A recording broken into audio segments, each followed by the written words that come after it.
نحمده ونصلي على رسوله الكريم اما بعد فاعوذ بالله من الشیطان الرجیم بسم اللہ الرحمن الرحیم والعصر ان الانسان لفی خسر الا الذين آمنوا وعملوا الصالحات وتواصوا بالحق وتواصوا بالصبر رب اشرح لي صدري ويسر لي امري واحلل عقدة من لساني يفقهوا قولي اللهم ارنا الحق حقا وارزقنا اتباعه وارنا الباطل باطلا وارزقنا اجتنابه آمین یا رب العالمین۔ السلام علیکم ورحمۃ اللہ وبرکاتہ۔ کیسے ہیں آپ سب؟ امید ہے کہ آپ خوش ہوں گے، مزے میں ہوں گے اور ایمان کی بہترین حالت میں ہوں گے۔ سلسلہ چل رہا ہے ڈسکور پیس اینڈ ہیپینس کا، سکون اور خوشی کی تلاش اس ضمن میں۔ آج ہمارا 13واں سیشن ہے، 13th سیشن الحمدللہ، اور ہم بات کریں گے جذبات کی جو اللہ نے فطرت میں رکھے ہیں۔ آج ہم سمجھیں گے کہ اللہ تعالیٰ نے یہ جذبات میری فطرت میں کیوں رکھے ہیں، کیونکہ سوال یہ پیدا ہوتا ہے کہ جب اللہ نے خود ہی یہ فطرت میں رکھے ہیں تو پھر ان سے ہمیں نقصان کیوں ہوتا ہے اور ہمیں منع کیوں کیا گیا ہے؟ اگر غصہ فطرت میں رکھا گیا ہے تو ہمیں منع کیوں کیا گیا ہے غصہ کرنے سے؟ اگر جو ہے کینہ اور حسد جو ہے وہ نفرت فطرت میں رکھی گئی ہے تو پھر ہمیں منع کیوں کیا گیا ہے؟ تو یہ ہم سمجھیں گے کہ ان کا اصل جو ہے، جو فطرت چاہتی ہے اس کو استعمال کرنا، ہمیں اللہ کیا چاہتے ہیں کہ ہم ان کو کس طرح استعمال کریں۔ کیونکہ دیکھیں، جب ہم ان کو اپنی نظریات اور عادتیں جو بنی ہوئی ہیں اس کے مطابق استعمال کرتے ہیں، جیسے کہ میں آپ کو بتا چکی ہوں کہ جو نظریات ہمارے بنتے ہیں اس کے مطابق ہمارے ایکشنز ہوتے ہیں، اور ایکشنز بار بار ریپیٹ ہوتے ہیں تو وہ عادتیں وجود میں آتی ہیں۔ تو ہر چیز کی عادت ہوتی ہے نا۔ تو اب جب جو ہمارا نظریہ بنتا ہے، جو ہم نے انوائرمنٹ سے نالج لی ہوتی ہے، علم لیا ہوا ہوتا ہے، اس کے مطابق ہمارا نظریہ بنتا ہے، اسی کے مطابق ہمارے ایکشن ہوتے ہیں۔ اور ہر نظریے کے ساتھ کوئی جذبہ ضرور جڑا ہوا ہوتا ہے، ہر ایکشن کے ساتھ، ہر عادت کے ساتھ ایک جذبہ ضرور جڑا ہوا ہوتا ہے، ان میں سے کوئی ایک۔ تو جب ظاہر ہے کہ جو میرا نظریہ ہوگا اسی کے مطابق میرے ایکشنز ہوں گے، تو اسی کے حساب سے پھر میرا یہ جذبے بھی استعمال ہو رہے ہیں۔ تو اب مجھے سیکھنا یہ ہے کیوں، اور اچھا ہوتا کیا ہے کہ جب میں ان جذبوں کو ان کے مطابق استعمال کرتی ہوں تو میں نقصان اٹھاتی ہوں، میری ویلیو ڈاؤن ہوتی ہے، مجھے پرابلمز ہوتی ہیں، میرے اندر انتشار پیدا ہوتا ہے، لوگوں کی نظروں میں میری عزت کم ہوتی ہے، اللہ کی نظر میں میری حیثیت کم ہو جاتی ہے، اور میں پریشان ہو جاتی ہوں، میں غم میں آ جاتی ہوں۔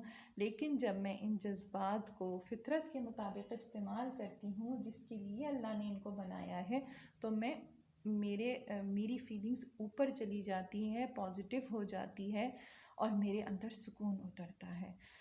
تو یہ بہت امپورٹنٹ ہے ان کو سمجھنا۔ مثال کے طور پر رونا، یہ فطری جذبہ ہے جو اللہ نے میرے اندر رکھا ہے، لیکن جب میں اس کو اپنے نظریات کے مطابق استعمال کرتی ہوں، جس طرح سے میں نے اس کو لوگوں کو استعمال کرتے ہوئے دیکھا ہے اس طرح کرتی ہوں۔ میں نے کیا سیکھا ہے معاشرے سے کہ جب کوئی نقصان ہوتا ہے، دنیاوی نقصان ہوتا ہے، کوئی مال چلا جاتا ہے، کوئی نعمت چھن جاتی ہے، تو لوگ روتے ہیں۔ تو اسی طرح سے میں بھی روتی ہوں۔ کسی کے چلے جانے سے، کوئی کہیں دور چلا گیا ہے، یا کوئی مجھے چوری ہو گئی گھر میں، یا کوئی کسی بھی طرح کا نقصان ہو گیا، کسی نے کوئی تلخ بات کر دی مجھ سے، کوئی رشتہ تھا کسی سے جو اس نے ختم کر دیا، تو میں ان چیزوں پر رو رہی ہوں، اور میں چھوٹی چھوٹی باتوں پر بھی رو رہی ہوں۔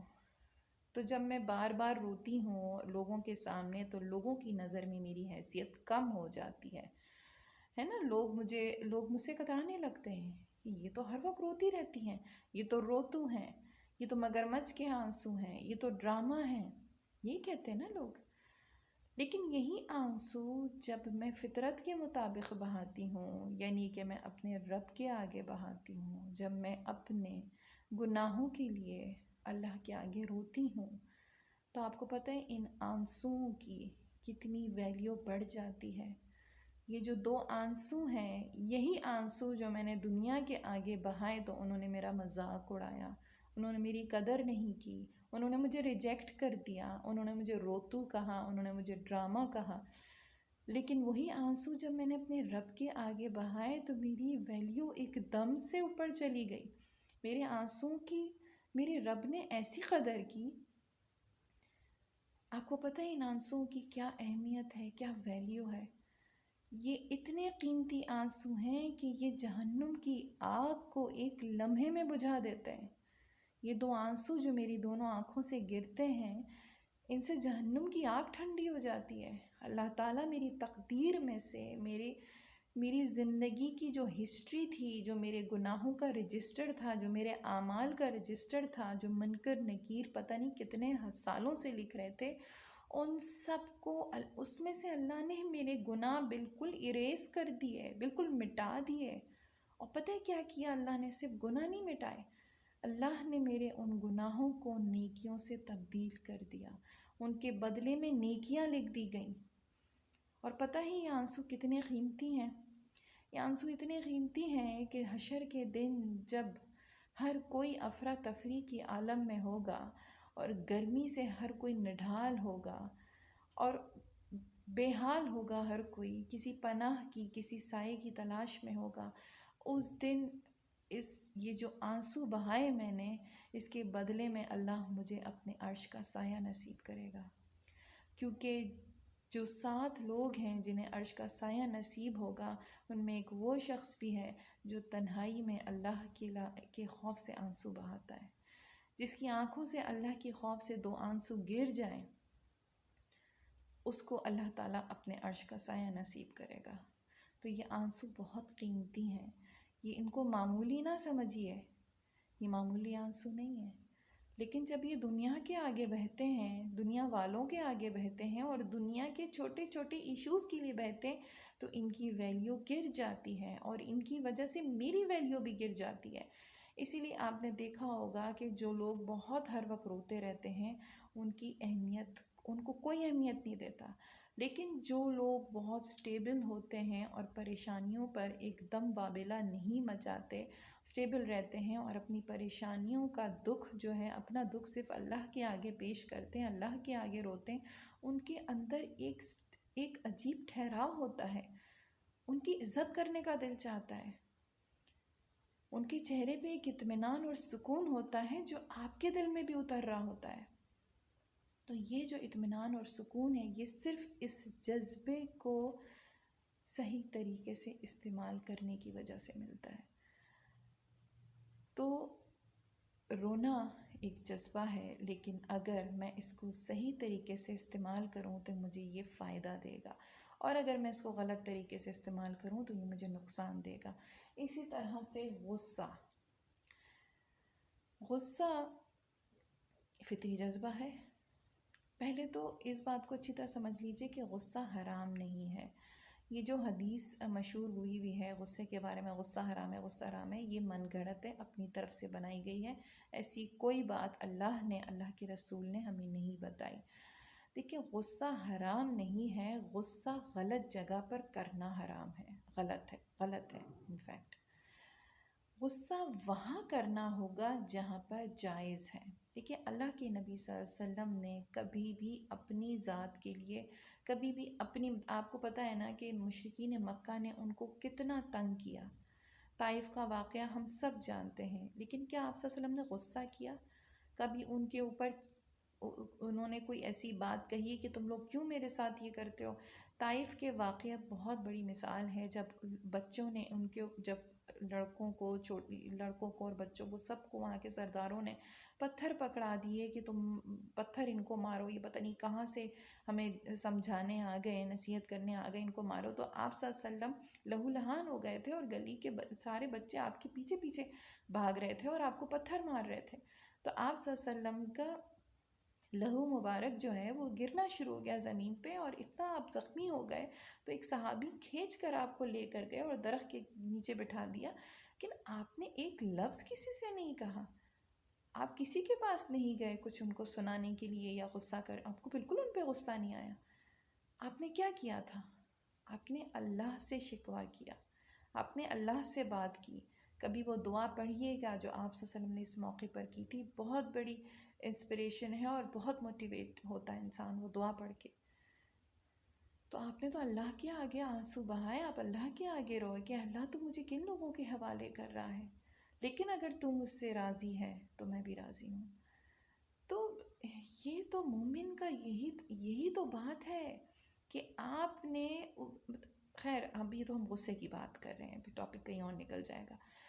اب بات یہ ہے کہ آپ صلی اللہ علیہ وسلم نے کبھی اپنی ذات کے لیے غصہ نہیں کیا، لیکن ایک جگہ پر آپ صلی اللہ علیہ وسلم نے، یہ بالکل اوتھینٹک حدیث ہے کہ آپ صلی اللہ علیہ وسلم نے فرمایا کہ جو لوگ فجر کے نماز کے بعد آپ صلی اللہ علیہ وسلم نے صحابی کھڑے ہوئے تھے، ان سے کہا کہ میرا دل چاہتا ہے کہ میں تمہیں امامت کے لیے کھڑا کروں نماز کے لیے، یا شاید فجر سے پہلے بات ہوئی ہوگی یہ، تو آپ صلی اللہ علیہ وسلم نے فرمایا کہ میرا دل یہ چاہتا ہے کہ میں تم میں سے کسی کو امامت کے لیے کھڑا کروں اور لکڑی پہ آگ لگاؤں، آگ جلاؤں، اور جا کر ان سب کے گھروں میں آگ لگا دوں جو نماز پڑھنے مسجد نہیں آتے۔ یہ بات بھی آپ صلی اللہ علیہ وسلم نے فرمائی ہے۔ تو یہ غصہ جو ان کو آیا، اس قدر غصہ کہ میں آگ لگا دوں گھروں کو، یعنی ایک نبی، ایک پیغمبر یہ کہہ رہے ہیں کہ میں آگ لگا دوں، تو وہ کیوں ان کو غصہ آ رہا ہے کہ یہ گھروں میں بیٹھے ہوئے ہیں، یہ مسلمان ہیں، ان کو آوازیں آ رہی ہیں اذان کی، ان کو پتہ ہے کہ اللہ کا بندہ پکار رہا ہے، حی علی الصلاح، حی علی الفلاح، آؤ نماز کی طرف، آؤ فلاح کی طرف، لیکن یہ سو رہے ہیں گھروں میں، ان کو کوئی پرواہ نہیں ہے اپنے رب کی۔ تو رب کے لیے غصہ آیا، اللہ کے لیے غصہ آیا۔ تو آپ صلی اللہ علیہ وسلم کبھی اپنی ذات کے لیے غصہ نہیں کرتے تھے، آپ کو اللہ کی نافرمانی پر غصہ ضرور آتا تھا۔ اگر اللہ کی نافرمانی پر غصہ نہیں آئے گا تو جنگ کیسے لڑیں گے، مقابلہ کیسے کریں گے کافروں کا، وہ کیسے کرتے پھر؟ تو صحابہ کو غصہ آتا تھا تو انہوں نے گردنیں اڑائیں۔ دیکھیے موسیٰ علیہ السلام کو بھی غصہ آیا تھا نا، جب وہ ان کو جب وہ واپس آئے تھے لے کر اپنا تورات لے کر، تو ان کو دیکھ کر کے وہ مشرک جو ہیں وہ انہوں نے شرک میں پڑ گئے، ان کی قوم، تو ان کو غصہ آیا تھا نا ہارون علیہ السلام پر۔ تو غصہ جو ہے وہ جائز ہے، لیکن اللہ کے لیے، اپنی ذات کے لیے نہیں۔ اور اس کا آپ صلی اللہ علیہ وسلم کو دیکھیں، غصہ تو بہت آیا، لیکن کیا انہوں نے آگ لگا دی ان کے گھروں میں؟ نہیں لگائی نا، بس غصہ آیا، صرف ان کا دل چاہتا تھا، لیکن انہوں نے کیا نہیں کبھی۔ رویہ، اخلاق ہمیشہ اپنا اچھا ہی رکھا۔ ایک اور مس انڈرسٹینڈنگ ہمارے ہاں بہت زیادہ ہے، بہت زیادہ ہے، کہ جس کے لیے دل میں آپ کے، اول تو آپ کو دل میں بھی کسی کے لیے برائی نہیں رکھنی، لیکن ہمارے یہاں عموماً یہ کہا جاتا ہے کہ جس کے لیے دل میں برائی آ جائے اس سے ملنا چھوڑ دیتے ہیں۔ کیوں چھوڑ دیا؟ میں منافق نہیں ہوں بھائی، میں جیسے دل میں ہوں نا میرے، ویسے ہی میں سامنے سے ہوں۔ ارے بھائی غلط رویہ ہے۔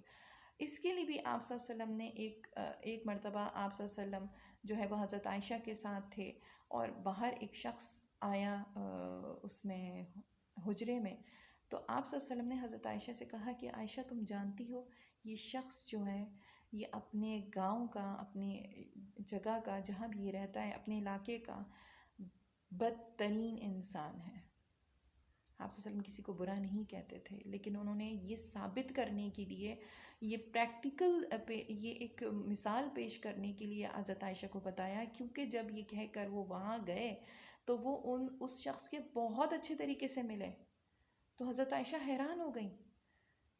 تو بات یہ ہے کہ وہ شخص کتنا بھی برا، وہ یعنی وہ بدکار ترین انسان تھا، اس سے بھی آپ صلی اللہ علیہ وسلم اچھے سے ملے، تو انہوں نے یہ مثال پیش کی کہ کوئی کتنا بھی برا ہے تم اچھے سے ملو۔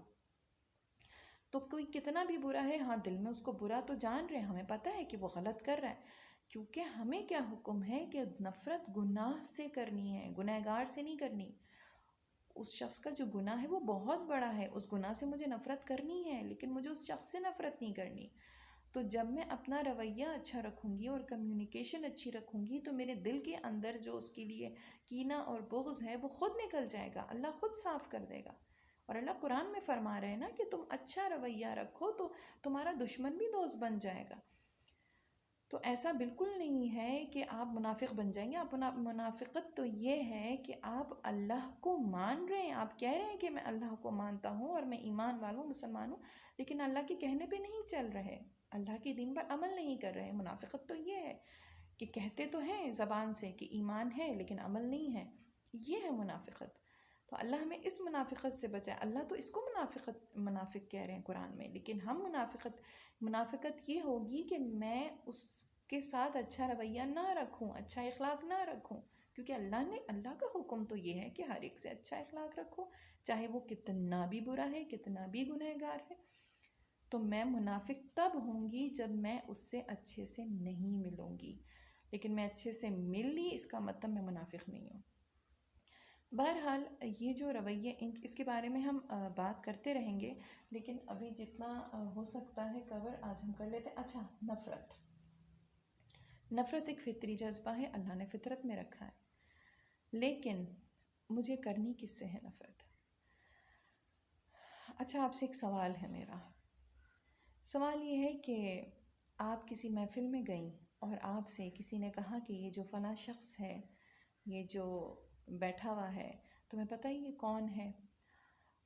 وہ آپ کو بتاتا ہے کہ تم جو ہے، تمہارے جو ماں باپ تھے وہ بہت زیادہ امیر تھے، اور ان کے بڑے بڑے محلات تھے اور بڑی بڑی حویلیاں تھیں اور بہت زیادہ نوکر چاکر تھے ان کے، اور کیا ہوا کہ پھر ایک شخص جو ہے اس نے تمہارے ماں باپ کو جو ہے ان کی ساری جائیدادوں پہ قبضہ کر لیا اور ان کو ان کی حویلی سے باہر نکال دیا، اور باہر بھی کس طرح کر کے؟ برہنہ کر کے۔